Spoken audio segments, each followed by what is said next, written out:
జై భీమ్ 99 న్యూస్ కి స్వాగతం. నిజామాబాద్ నగరంలోని నాగారం శివార్లో ఉన్న డంపింగ్ యార్డ్ ను కలెక్టర్ భావేష్ మిశ్రా సందర్శించారు.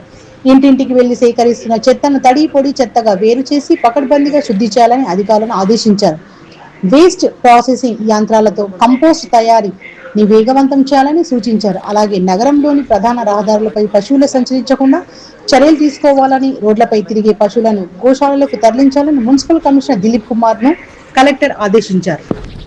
ఇంకా దానికి ఇంటర్నెట్ ఎప్పుడు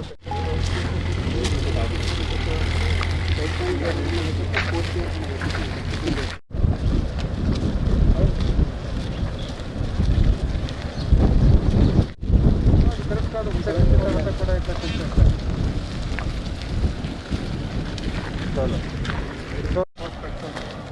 ఇంకా చెప్తా డంపింగ్ యార్డ్ దగ్గర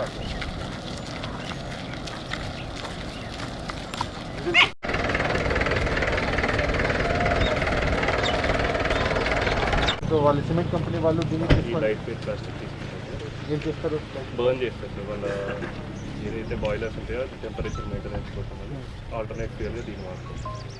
నెక్స్ట్ వచ్చి 3000 వరకు ఉంటుంది సార్ కెలరీస్ వాల్యూ. ఓకే 3000 వరకు ఓకే 2000 ఫస్ట్ లేయర్ కింద వాడుకోవచ్చు. ఫిల్ చేయడానికి మన మహోత్సవంలో మన కార్పొరేషన్ పరిధిలో దాంట్లో కొంత ప్లాస్టిక్ అయితే కలిసి ఉన్నాయి కదా. అవును సార్, అందుకే సార్ స్క్రీనింగ్ చేస్తారు సార్.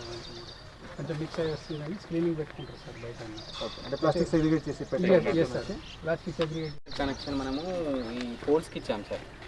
ఓకే సో ఈ పోల్స్ ఇక్కడ electricity poles electricity lights okay ఇక్కడ ఉన్న స్ట్రీట్ లైట్స్ దాని నుంచి మనము వచ్చే గ్యాస్ నుంచి స్ట్రీట్ లైట్ పవర్ కన్వర్షన్ చేసుకున్నాం. చాలా తక్కువ చెప్పచ్చు. ఎట్లా అవుతుంది పవర్ కన్జంప్షన్ గ్యాస్ నుంచి డైరెక్ట్గా స్ట్రీట్ లైట్స్? డీజిల్ జనరేటర్ ఉంది సార్ అక్కడ. జనరేట్